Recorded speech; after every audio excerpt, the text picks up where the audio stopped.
installée à Givors, dans le Rhône. Alors, j'ai pas de questions, mais j'ai un témoignage. Je reviens sur la campagne. Là, il y aura peut-être une petite question à la fin. Donc, un témoignage sur la manière dont a été vécue la campagne de chasse Vigie à l'automne 2023 et la réactivation post-traumatique qu'a engendré l'annonce d'une nouvelle campagne. Donc voilà, un témoignage. Moi, en tant que déléguée syndicale, j'ai été amenée à accompagner des collègues que je ne juge pas comme déviantes ou fraudeuses. J'ai l'exemple de 2 collègues. Manon, 35 ans, jeune installé en MSP, maître de stage, très investi dans une grosse agglomération lyonnaise, qui est investi auprès d'un public précaire et en grande difficulté. Manon a été effondrée. Manon a été en commission de pénalité.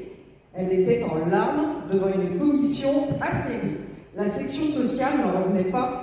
Même le MEDEF ne comprenait pas ce qu'il faisait là, quoi. À devoir sanctionner un médecin surinvesti sur la base d'un délit statistique.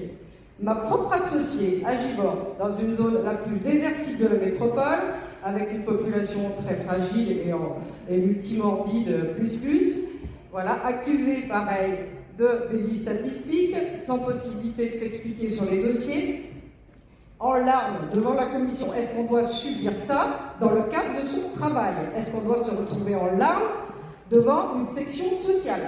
Bravo!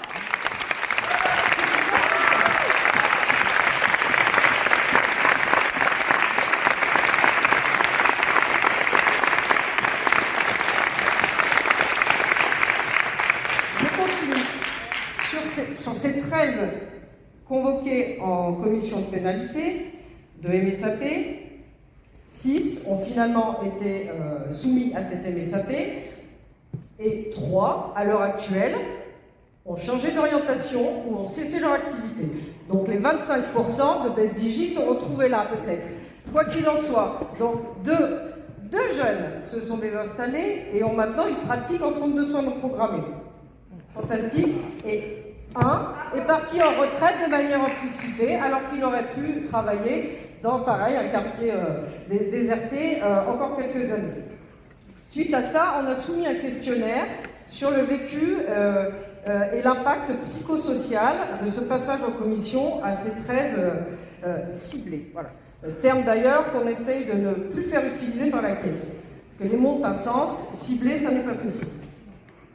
Donc suite à ça, ce qu'il en ressort, c'est quand même que 100% des personnes interrogées ressentent de l'anxiété et une appréhension à prescrire un arrêt de travail désormais. Est-ce que c'est normal de ressentir de l'anxiété pour prescrire un soin? Parce que je rappelle que l'arrêt du travail est un soin. Bravo! C'est trop fort, c'est bien.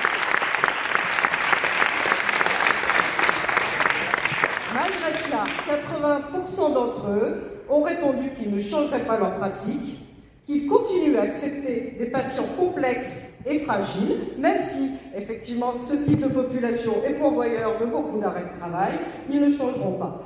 En revanche, 20% d'entre eux ont ressenti la nécessité de réduire, voire d'arrêter précocement leur travail.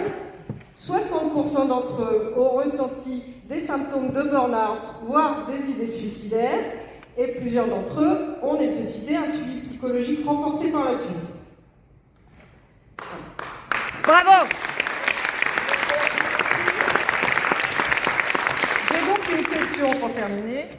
Dans le Rhône, nous avions mis en place il y a quelques années avec la CPL des entretiens de médiation.